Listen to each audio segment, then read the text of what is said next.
India market invest মাইন্ডসেটে আপনাদের স্বাগত। যারা চ্যানেল নতুন এসেছেন তাদেরকে বলবো প্লিজ চ্যানেলটাকে সাবস্ক্রাইব করবেন, একটা লাইক করবেন, বেল আইকনটা প্রেস করবেন, তার সাথে অল বটনটাও প্রেস করবেন। যদি কন্টেন্টটা ভালো লাগে বা ইনফরমেটিভ লাগে তাহলে কিন্তু অবশ্যই একটা লাইক করবেন। হ্যাঁ, লাইকের বটনটা কিন্তু ওর জন্যই দিয়েছে ইউটিউব। তো দেখুন, আমরা কিন্তু মার্কেট রিলেটেড নিউজ নিয়ে চলে এসেছি, যেখানে কিন্তু অনেকগুলো কোম্পানির ভালো ভালো নিউজ পাওয়া যাচ্ছে। আপনারা চাইলে কিন্তু দেখে নিতে পারেন। এবং তার সাথে কিন্তু কালকে পলিক্যাপ পড়েছে, কিন্তু আজকে পলিক্যাপটাও কিন্তু পজিটিভ ছিল। তো কালকে নিউজ শোনা যাচ্ছিল 200 কোটি টাকার একটা চুরি কোম্পানিটা করেছে। তো সেটা কিন্তু টোটালি ফলস।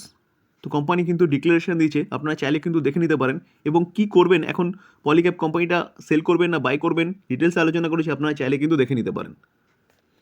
দেখুন, আজকে এখন যে ভিডিও নিয়ে আলোচনা করতে চলেছি সেই ভিডিওটা কিন্তু আমরা 3টে ডিভিডেন্ড পেইং স্টক নিয়ে আলোচনা করব, যেখানে কিন্তু অবশ্যই মাথায় রাখবেন যে আমাদের ক্যাপিটাল গেন আগে, যে ক্যাপিটাল গেনও হয়ে যাবে এবং তার সাথে কিন্তু একটা ভালো ডিভিডেন্ড ইনকাম আসবে ইয়ারলি বেসিস। সেখান থেকে কিন্তু আমরা ডিভিডেন্ড ইনকাম থেকে কিন্তু আমরা ফাইন্যান্সিয়াল ফ্রিডম পেতে পারি। তো যেই 3টে কোম্পানি নিয়ে আলোচনা করব সেই 3টে কোম্পানি হচ্ছে পিএসইউ কোম্পানি। চলুন যাওয়া যাক, একটু ধৈর্য সহকারে দেখতে হবে। আমরা যে প্রথম কোম্পানি নিয়ে আলোচনা করব সেই কোম্পানির নাম হচ্ছে আরকন ইন্টারন্যাশনাল। দেখুন, আরকন ইন্টারন্যাশনাল হচ্ছে রেলওয়ে ইনফ্রাস্ট্রাকচার ডেভেলপমেন্টের কাজ করে। শুধু রেলওয়ে ইনফ্রাস্ট্রাকচার নয়, তার সাথে কিন্তু রোড কনস্ট্রাকশন বলুন বা ব্রিজ বলুন, টানেল বলুন, এইসবের কাজও কিন্তু এই কোম্পানিটা করে। তো সেই জায়গায় দাঁড়িয়ে এই কোম্পানি নিয়ে চিন্তাভাবনা করতে পারেন। দেখুন, আজকে স্পেশাল যে জিনিসটা নিয়ে আলোচনা করছি কোম্পানিটা ডিভিডেন্ড। দেখুন, ডিভিডেন্ড ডিল কত আছে, 1 টাকা 56 পয়সা করে কোম্পানিটা কিন্তু ইয়ারলি ডিভিডেন্ড দেয়। তো সেই জায়গায় দাঁড়িয়ে ডিভিডেন্ড ডিল কিন্তু চেঞ্জ হয় কিসের সাথে চেঞ্জ হয়, কোম্পানির শেয়ারের দাম বাড়ার সঙ্গে সঙ্গে। তো সেই জায়গায় দাঁড়িয়ে আমরা যদি কোম্পানিটার 1 বছরের চার্ট দেখি, দেখুন 1 বছরের চার্ট দেখলে দেখা যাবে কোম্পানিটা কিন্তু 1 বছরে কিরকম রিটার্ন দিয়েছে, 227%। তো 1 বছর আগে যদি আপনারা দেখতেন তাহলে এই কোম্পানিটার দাম ছিল কত, অনলি ফর 54 টাকা। তো সেই জায়গায় দাঁড়িয়ে তখন কিন্তু এই ডিভিডেন্ড ডিল ছিল 4%। তো কোম্পানি বাড়ার সঙ্গে সঙ্গে কিন্তু ডিভিডেন্ড ডিল চেঞ্জ হয়। এবার আমরা কোম্পানির 2বার বছরে ডিভিডেন্ড দেয়। দেখুন, দেখলে দেখা যাচ্ছে 2023-এ কোম্পানি 24/5-এ দিয়েছে এবং 30/1-এ দিয়েছে। তো কোম্পানি কিন্তু 1 টাকা 20 পয়সা, 1 টাকা 80 পয়সা করে ডিভিডেন্ড দিয়েছে। তো তখন কোম্পানির যা প্রাইস ছিল সেই প্রাইস অনুযায়ী কিন্তু ডিভিডেন্ড ডিল অনেক বেশি ছিল। তো সেই জায়গায় দাঁড়িয়ে কিন্তু এবার আবার কোম্পানি হয়তো মেবি ডিভিডেন্ড দিতে পারে। দেখুন, সাধারণত দেখা যাচ্ছে কোম্পানি ওই জানুয়ারি, ফেব্রুয়ারি এবং মের দিকে কিন্তু ডিভিডেন্ড দেয়, ঠিক আছে? তো সেই জায়গায় দাঁড়িয়ে কিন্তু মানে এবার দেখলে দেখা যাবে, বা ডিভিডেন্ড চেঞ্জ হয় নাকি সেটাও আপনার মাথায় রাখতে পারেন, কারণ শেয়ারের দাম বাড়ার সঙ্গে সঙ্গে কিন্তু ডিভিডেন্ডেও বাড়তে থাকে। তো আমরা যে ডিভিডেন্ড ইলটা এখন দেখলাম সেই ডিভিডেন্ড ইলটা কিন্তু হচ্ছে প্রিভিয়াস ডিভিডেন্ডের ইল দেখাচ্ছে কারেন্ট মার্কেট প্রাইস অনুযায়ী। দেখুন স্যার, তাই বলে এই নয় যে শুধু ডিভিডেন্ডের জন্য আমরা স্টক বাই করব, ডিভিডেন্ড দেবে বলে বাই করব বা ডিভিডেন্ডের জন্য বাই করবো, এরকম ব্যাপার নয়। আমাদের কিন্তু মাথায় এটা রাখতে হবে স্যার যে আমাদের টাকাটাও বাড়বে, তার সাথে সাথে কোম্পানি আমাদের একটা ভালো ডিভিডেন্ডও দেবে। তো মেন কিন্তু মোটিভ রাখতে হবে ক্যাপিটাল গেন, এবং তার সাথে কিন্তু একটা ভালো ডিভিডেন্ড যদি পাওয়া যায় তাহলে কিন্তু একটা ভালো ইনকামের রাস্তা খুলে যায়। দেখুন, উইপ্রো নিয়ে একটা গল্প শুনেছেন সম্ভবত, যে 1980-তে এক চাষি হচ্ছে 100টা শেয়ার কিনেছিল 100 টাকা করে, 10,000 টাকা ব্যয় করেছিল। 2019-এর কেস স্টাডি অনুযায়ী কিন্তু সেই ব্যক্তির কাছে হচ্ছে 1,64,00,000 শেয়ার হয়ে গেছিল কোম্পানি বোনাস দিতে দিতে। অর্থাৎ কোম্পানি বোনাস স্প্লিট দিয়ে দিয়ে উইপ্রো কোম্পানির শেয়ার তার কাছে হয়ে গেছিল কত, 1,64,00,000। এখন উইপ্রো কোম্পানি যদি 1 টাকা করেও ডিভিডেন্ড দেয় না, তাহলে তার তার কিন্তু ইয়ারলি ডিভিডেন্ড ইনকাম 1,64,00,000 টাকা হয়। তাহলে বুঝতে পারছেন তো ডিভিডেন্ডের পাওয়ার কোথায়। সেটা লং টার্মে গিয়ে কিন্তু পাওয়ার পাবেন, ঠিক আছে? হয়তো এখন আপনি 100টা বা 1000টা শেয়ার কিনছেন, কোম্পানি 1 টাকা করে ডিভিডেন্ড দিচ্ছে, 1000 টাকা পাচ্ছেন, কী বলছেন স্যার? লং টার্ম হোল্ড করলে কিন্তু কোম্পানির ডিভিডেন্ড যেটা দিচ্ছে সেখান থেকে কিন্তু একটা ভালো, মানে ডিভিডেন্ড থেকে কিন্তু আপনি ফাইন্যান্সিয়াল ফ্রিডম পেতে পারেন। তো এই কোম্পানিটা কিন্তু অনেক দূর পর্যন্ত যাবে, ফান্ডামেন্টালি স্ট্রং কোম্পানি। এই কোম্পানি নিয়ে চিন্তাভাবনা করতে পারেন। ক্যাপিটাল গেইন তো অবশ্যই, তার সাথে সাথে কিন্তু আমাদের একটা ডিভিডেন্ড ইনকামও কোম্পানিটা কিন্তু ভালো দিচ্ছে। দেখুন, কোম্পানিটার মার্কেট ক্যাপ দেখলে দেখা যাবে কত, 18,000 কোম্পানিটার মার্কেট ক্যাপ। এবং পি রেশিও কী আছে, পি রেশিও হচ্ছে 20 রয়েছে। ক্যাপিটাল এমপ্লয় এবং আরওসিই, রিটার্ন অন ক্যাপিটাল এমপ্লয় এবং রিটার্ন অন ইকুইটি দুটোই কিন্তু ঠিকঠাকই আছে, 15 রয়েছে। কোম্পানির ফেস ভ্যালু 2 আছে, কারণ কোম্পানি কিন্তু স্প্লিট দিতে পারে। দেখুন, আমরা যদি কোম্পানির সেলস গ্রোথ দেখি, সেলস গ্রোথ মানে কোম্পানির বিজনেস কিন্তু মাথায় রাখবেন। 10 বছরে 9%, 5 বছরে 21% করে বেড়েছে, 3 বছরে 24% করে বেড়েছে, কারেন্ট ইয়ারে কিন্তু 32% করে বেড়েছে। তাহলে কোম্পানি কিন্তু বিজনেস ভালো করছে, যার জন্য কিন্তু মানে কন্টিনিউয়াসলি কিন্তু কোম্পানির সেলস গ্রোথ বাড়ছে। আমরা যদি কোম্পানির প্রফিট গ্রোথ দেখি, দেখুন প্রফিট গ্রোথও কিন্তু একই রকমভাবে বাড়ছে। 10 বছরে -1%, 5 বছরে 13%, 3 বছরে 18%, কারেন্ট ইয়ারে কিন্তু 27%। তো মূলত কিন্তু কোম্পানিগুলো লাস্ট 3 বছরে এতটা ভালো পারফরমেন্স করেছে। তো আমরা দেখলাম কোম্পানির সেলস গ্রোথও বাড়ছে, কোম্পানির প্রফিট গ্রোথও কিন্তু বাড়ছে, ঠিক আছে। আমরা যদি স্টক সিএজিআর গ্রোথ দেখি, দেখুন স্টক সিএজিআর গ্রোথ দেখলে দেখা যাবে 10 বছরের ডেটা নেই, ঠিক আছে। 5 বছরে 36% করে কিন্তু রিটার্ন দিয়েছে তার শেয়ার হোল্ডারদের কোম্পানিটা। 3 বছরে 62% এর উপরে রিটার্ন দিয়েছে এবং 5 বছরে কিন্তু 222% রিটার্ন দিয়েছে। রিটার্ন অন ইকুইটি দেখলেও দেখা যাবে 13, 12, 13, 15 যথেষ্ট ভালো রিটার্ন অন ইকুইটিও রয়েছে। তো সেই জায়গায় দাঁড়িয়ে ফান্ডামেন্টাল কিন্তু কোম্পানি ঠিক আছে, কোম্পানি বিজনেস কন্টিনিউয়াসলি ভালো করছে, প্রফিট কন্টিনিউয়াসলি ভালো করছে। তো সেই জায়গায় দাঁড়িয়ে কিন্তু স্যার এই কোম্পানি নিয়ে কিন্তু স্যার চিন্তাভাবনা করতে পারেন, কারণ কোম্পানির ফান্ডামেন্টালি স্ট্রং এবং গভর্নমেন্ট কিন্তু এই কোম্পানি নিয়ে কাজ করছে, রেলওয়ে ইনফ্রাস্ট্রাকচার ডেভেলপমেন্টের কাজ করছে। শুধু রেলওয়ে না, রোড কনস্ট্রাকশন বলুন, সব ইনফ্রাস্ট্রাকচারের কাজ কিন্তু কোম্পানি করছে।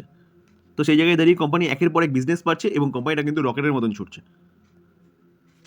চলুন নেক্সট কোম্পানিতে যাই। দেখুন সেকেন্ড যে কোম্পানি নিয়ে আলোচনা করবো তার নাম হচ্ছে পাওয়ার ফাইন্যান্স কর্পোরেশন লিমিটেড। তো এই কোম্পানিটা হচ্ছে পাওয়ার সেগমেন্টে ফাইন্যান্স প্রোভাইড করে। আগে কিন্তু কোম্পানিটার বিজনেসে কোনো দম ছিল না, এখন কিন্তু কোম্পানিটার বিজনেসে দম এসছে। কেন দম এসছে? কারণ কোম্পানিটা এখন পাওয়ার সেগমেন্টে যে ফাইন্যান্স করছে সেটা কিন্তু টোটালি রিনিউয়েবল পাওয়ার। তো সেই জায়গায় দাঁড়িয়ে কিন্তু কোম্পানির যে সেক্টরে কাজ করছে সেই সেক্টরের দম আছে, যার জন্য কোম্পানিটা কিন্তু ভালো পারফরমেন্স করছে। দেখুন আমরা যদি 1 বছর রিটার্ন দেখি, 1 বছরে এই কোম্পানিটা কিন্তু 223% বানিয়ে দিয়েছে রিটার্ন। আর রিনিউয়েবল সেক্টরে জাস্ট কিন্তু শুরু স্যার, ঠিক আছে, জাস্ট শুরু। এই কোম্পানিগুলো আপনারা 10, 15 বছর, 20 বছর আরামসে কিন্তু হোল্ড করতে পারেন। দেখুন 5 বছরে দেখলে দেখা যাবে 5 বছরে 356% রিটার্ন বানিয়ে দিয়েছে, কিন্তু মেন রিটার্ন কিন্তু বানিয়েছে 1.5 থেকে 2 বছরের মধ্যে, ঠিক আছে। তো এই কোম্পানি নিয়ে চিন্তাভাবনা করতে পারেন। কোম্পানি তো ফান্ডামেন্টালি স্ট্রং কোম্পানি, কোম্পানির বিজনেস মডেল ভালো, কোম্পানি কিন্তু এই জায়গায় থাকবে না, তার সাথে কোম্পানি কিন্তু একটা ভালো ডিভিডেন্ডও দিচ্ছে। ডিভিডেন্ড ইল্ড কোম্পানির কত? 2.78%। এই কোম্পানির ডিভিডেন্ড ইল্ডও অনেক বেশি ছিল। কোম্পানি আস্তে আস্তে বাড়ছে বলে কোম্পানির ডিভিডেন্ড ইল্ড কমছে। তো কোম্পানি এই সময়ে, আর কোম্পানি বাড়ার সঙ্গে সঙ্গে কোম্পানির ডিভিডেন্ডও কিন্তু বাড়বে। তো সেই জায়গায় দাঁড়িয়ে কিন্তু কোম্পানি এই সময় যে ডিভিডেন্ডটা দেবে সেটা কিন্তু তার সাথে কম্পেয়ার করে ডিভিডেন্ড ইল্ড আবার নতুন আসবে। তো এই কোম্পানি নিয়ে আপনারা কিন্তু চিন্তাভাবনা করতে পারেন লং টার্ম ইনভেস্টমেন্টের জন্য। তার সাথে গিয়ে একটা ভালো ডিভিডেন্ড ও ইনকাম কিন্তু কোম্পানিটা দিচ্ছে, যেখান থেকে কিন্তু ডিভিডেন্ড থেকে আপনিও ফাইন্যান্সিয়াল ফ্রিডম পেতে পারেন যদি আপনি ডিভিডেন্ড রিলেটেড কোম্পানিগুলো চুজ করেন, যেখানে কোম্পানি ক্যাপিটাল গ্রোথও বানিয়ে দেবে এবং একটা ডিভিডেন্ডও দেবে। আমরা যদি কোম্পানিটার মার্কেট ক্যাপ দেখি, দেখুন 1,28,000 কোম্পানির হচ্ছে মার্কেট ক্যাপ। কোম্পানির পি রেশিও কী আছে? পি রেশিও কিন্তু একদম মানে ঠিকঠাক রয়েছে, 7.18 রয়েছে, মানে আন্ডার ভ্যালু বলতে পারেন। ডিভিডেন্ড ইল্ড দেখলে 2.71 রয়েছে। রিটার্ন অন ক্যাপিটাল এমপ্লয় দেখলে দেখা যাবে 9.08 এবং রিটার্ন অন ইকুইটি কিন্তু ক্যাপিটাল এমপ্লয় থেকে ভালো আছে। ফেস ভ্যালু কত আছে? Face value 10,000। কোম্পানি কিন্তু পরবর্তীকালে স্প্লিটও দিতে পারে। দেখুন আমরা যদি সেলস গ্রোথ দেখি, তাহলে কোম্পানিটা সেলস গ্রোথ দেখলে দেখা যাবে 10 বছরে 16%, 5 বছরে 10%, 3 বছরে 8%, কারেন্ট ইয়ারে 9%। দেখুন কোম্পানি কিন্তু লাস্ট 1-1.5 বছরে এতটা ভালো পারফরমেন্স দিয়েছে। তো কোম্পানির বিজনেসের জাস্ট কিন্তু শুরু, ঠিক আছে। তো সেই জায়গায় দাঁড়িয়ে সেলস গ্রোথ যেটা দেখাচ্ছে সেটা কন্টিনিউয়াসলি কমেছে, সেটা নিয়ে ভাবলে হবে না কিন্তু স্যার। কারণ কি? কারণ কোম্পানির বিজনেস এখন শুরু। কোম্পানির বিজনেস আমি প্রথমেই বলেছি কোনো দম ছিল না, ঠিক আছে। আমরা যদি প্রফিট গ্রোথ দেখি, দেখুন 10 বছরে 14%, 5 বছরে 19%, 3 বছরে 31% এবং কারেন্ট ইয়ারে কিন্তু 27%। তো কোম্পানির প্রফিট গ্রোথ কিন্তু ঠিকঠাক রয়েছে।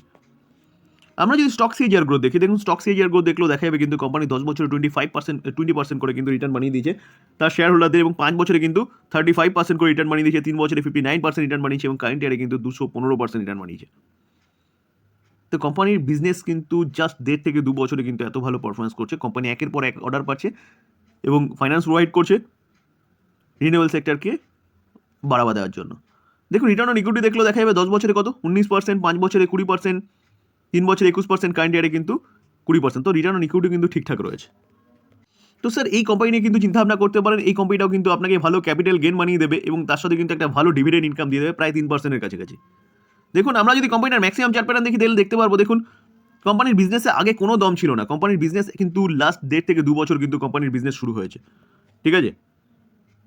চলুন নেক্সট কোম্পানিতে যাওয়া যাক। নেক্সট যে কোম্পানি নিয়ে আলোচনা করবো তার নাম হচ্ছে আরইসি। এই কোম্পানিটাও কিন্তু রিনিউয়েবল সেক্টরে কাজ করে এবং পিএসসির সাবসিডিয়ারি বলতে পারেন। দেখুন এই কোম্পানিটাও কিন্তু এখন কততে চলছে? 422-এ চলছে। তো 1 বছরে কীরকম রিটার্ন দিয়েছে? দেখুন 1 বছরে 246% রিটার্ন দিয়েছে। কেন দিয়েছে? পিএফসি এবং আরইসির ঘটনা কিন্তু একই, কারণ এই কোম্পানিটা কিন্তু পাওয়ার সেগমেন্টেই ফাইন্যান্স প্রোভাইড করে এবং আমি আগেই বললাম যে এই আরইসি কোম্পানিটা কিন্তু পিএফসির সাবসিডিয়ারি। দেখুন এই কোম্পানিটা 5 বছরে কিরকম রিটার্ন দিচ্ছে 351%। আমরা যদি কোম্পানিটার ম্যাক্সিমাম চার্ট প্যাটার্ন দেখি, তাহলে ম্যাক্সিমাম চার্ট প্যাটার্ন দেখলে দেখা যাবে কোম্পানিটা কিন্তু বিজনেসে কোনো দম ছিল না, একই জায়গায় কনসেন্ট্রেট করছিল। এখন গিয়ে কোম্পানিটার বিজনেসে দম এসছে কেন? কারণ এই কোম্পানিটা কিন্তু পাওয়ার সেগমেন্টে রিনিউয়েবল পাওয়ারকে কিন্তু বুস্ট করার জন্য কন্টিনিউয়াসলি ফান্ড প্রোভাইড করছে। পিএসইউ কোম্পানি, তো সেই জায়গায় এই কোম্পানি নিয়ে চিন্তাভাবনা করতে পারেন। ক্যাপিটাল গেন তো অবশ্যই হবে, তার পাশাপাশি কিন্তু কোম্পানিটা আমাদের 3-3.5% করে একটা কিন্তু ডিভিডেন্ড ইনকাম দিচ্ছে। ঠিক আছে,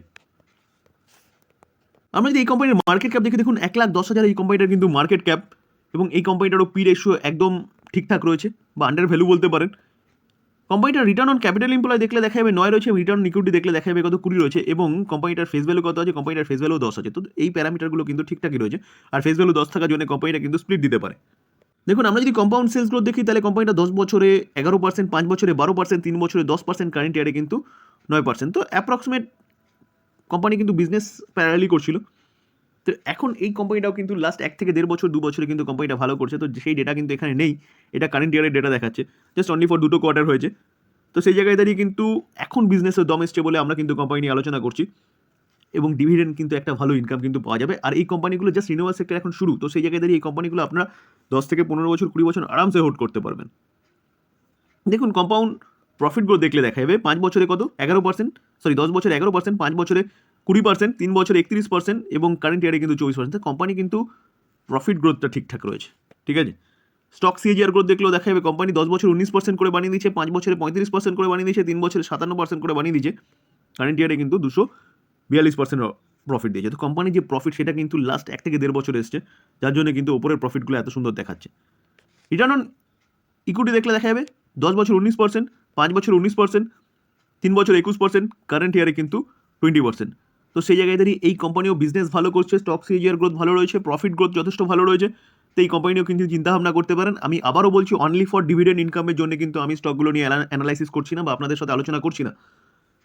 আমি আলোচনা করছি হচ্ছে সেই যে উইপ্রোর ব্যক্তিটার কথা বললাম, সেরকম যদি জায়গায় যেতে হয় তাহলে কিন্তু ফান্ডামেন্টালি স্ট্রং শেয়ার দেখে আপনাদের ইনভেস্টমেন্ট করতে হবে, এবং যে সেই শেয়ারটার লং টার্মে হচ্ছে ক্যাপিটাল গেন তো অবশ্যই বানিয়ে দেবে, তার পাশাপাশি কিন্তু একটা সাইড ডিশেস হিসেবে কিন্তু একটা ডিভিডেন্ড ইনকামও কিন্তু পাওয়া যাবে, যেখান থেকে কিন্তু আপনি কিন্তু ডিভিডেন্ড ইনকাম থেকে একটা হচ্ছে ফাইন্যান্সিয়াল ফ্রিডমের কিন্তু একটা স্বপ্ন দেখতে পারবেন। তো আমি সেই পারপাস কিন্তু আজকে আলোচনা করেছি এই 3টে স্টক। যদি আলোচনাটা ভালো লাগে, যারা চ্যানেল নতুন এসেছেন তাদেরকে বলবো প্লিজ চ্যানেলটাকে সাবস্ক্রাইব করবেন, একটা লাইক করবেন, বেল আইকনটা প্রেস করবেন। থ্যাংক ইউ, ভালো থাকবেন।